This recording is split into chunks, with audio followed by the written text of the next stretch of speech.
ಈ ಚುನಾವಣೆಗಳಲ್ಲಿ ಭಾರತೀಯ ಜನತಾ ಪಕ್ಷ ಭರ್ಜರಿ ವಿಜಯವನ್ನು ಸಾಧಿಸುವುದಕ್ಕೋಸ್ಕರ ಇಂದಿನ ವಿಜಯೋತ್ಸವದಲ್ಲಿ ಪಾಲ್ಗೊಂಡಂತಹ ಪಕ್ಷದ ಎಲ್ಲ ಮುಖಂಡರಿಗೂ, ಎಲ್ಲ ಪದಾಧಿಕಾರಿಗಳಿಗೂ, ಕಾರ್ಯಕರ್ತ ಬಂಧುಗಳಿಗೂ, ಪತ್ರಕರ್ತ ಮಿತ್ರರಿಗೂ ಅಭಿನಂದನೆಗಳನ್ನು ಸಲ್ಲಿಸ್ತಾ, ಇವತ್ತು ಮಹಾರಾಷ್ಟ್ರದಲ್ಲಿ ನಡೀತಾ ಇರುವಂಥ 29 ನಗರಗಳ ಒಂದು ಚುನಾವಣೆಗಳಲ್ಲಿ 24ಕ್ಕೂ ಮೇಲ್ಪಟ್ಟ ಚುನಾವಣೆಗಳಲ್ಲಿ ಇವತ್ತು ಭಾರತೀಯ ಜನತಾ ಪಕ್ಷ ಅಧಿಕಾರದ ಗದ್ದುಗೆಯನ್ನು ಹಿಡಿಯುವಂತೆ ದಾಪುಗಾಲು ಹಾಕ್ತಾ ಇದೆ.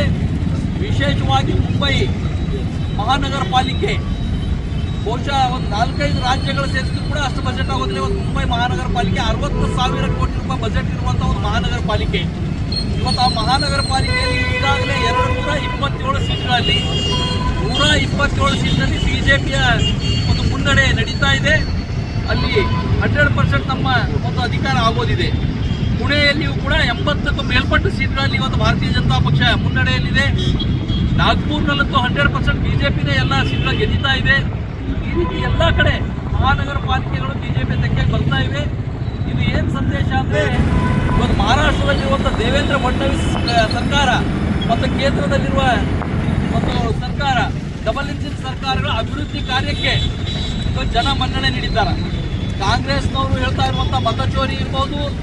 ನಿನ್ನೆ ಮಹಾರಾಷ್ಟ್ರ ಚುನಾವಣೆಗಳಲ್ಲಿ ಕಾಂಗ್ರೆಸ್ನ ಕಾರ್ಯಕರ್ತರು ವೋಟ್ ಹಾಕಿ ಆ ಶಾಯಿ ಹಚ್ಚಿದ ಇಮಿಡಿಯೇಟ್ ನಿಲ್ಸ್ಕೊಂಡು ಬಂದು ಸುಮ್ಮನೆ ಆ ಎಲೆಕ್ಷನ್ ಕಮಿಷನ್ ಮೇಲೆ ಅಪಪ್ರಚಾರ ಮಾಡೋದಿರ್ಬೋದು. ಇವೆಲ್ಲವನ್ನು ಜನ ಧಿಕ್ಕರಿಸ್ತಾ ಇದ್ದಾರೆ. ಕಾಂಗ್ರೆಸ್ನ ನೆಗೆಟಿವ್ ಪ್ರಚಾರ ನಡೀತಾ ಇಲ್ಲ. ಇವತ್ತು ಕಾಂಗ್ರೆಸ್ ಎಷ್ಟು ಕಮ್ಜೋರ್ ಆಗಿದೆ ಅಂದರೆ, ಇವತ್ತು ಅವ್ರ ಪಕ್ಷದಿಂದ ನಿಂತ ಸುಮಾರು 100 ಜನ ಅಭ್ಯರ್ಥಿಗಳು ಕಣದಿಂದ ಹಿಂದೆ ಸತ್ತಿದ್ದಾರೆ. ಅದರಲ್ಲಿ ಒಬ್ಬ ಒಳ್ಳೆಯ ವ್ಯಕ್ತಿಯನ್ನು ಕಣದಲ್ಲಿ ಇರಲಿಕ್ಕೆ ಕೂಡ ಕಾಂಗ್ರೆಸ್ ಸಾಧ್ಯ ಆಗ್ತಾ ಇಲ್ಲ. ಇದರಿಂದ ಇದು ಏನು ತೋರಿಸ್ತಾ ಇದೆ, ಕಾಂಗ್ರೆಸ್ ಮುಕ್ತ ಆಗ್ತಾ ಇದೆ. ಮಹಾರಾಷ್ಟ್ರ ಚುನಾವಣೆ ಒಂದು ದೊಡ್ಡ ಉದಾಹರಣೆ ಇದೆ. ಬರುವಂಥ ದಿನದಲ್ಲಿ ಜೂನ್ ಒಳಗಡೆ ನಮ್ಮ ಬೆಂಗಳೂರು ಮಹಾನಗರ ಪಾಲಿಕೆ ಚುನಾವಣೆಗಳು ನಡೀತಾ ಇವೆ.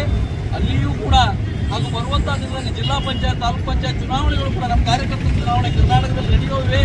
ಅಲ್ಲಿಯೂ ಕೂಡ ನಾವು ಮಹಾರಾಷ್ಟ್ರ ಮಾದರಿಯಲ್ಲಿ ನಮ್ಮ ಕರ್ನಾಟಕದಲ್ಲಿ ಕೂಡ ನಮ್ಮ ಪಕ್ಷದ ಸಂಘಟನೆ ಬಂದ ಮೇಲೆ ನಾವೆಲ್ಲ ಸೀಟ್ಗಳನ್ನು ಗೆಲ್ತೀವಿ ಅನ್ನುವಂಥ ವಿಶ್ವಾಸದೊಂದಿಗೆ ನನ್ನ ಮಾತಿಗೆ ವಿರಾಮ ಹೇಳ್ತೀನಿ.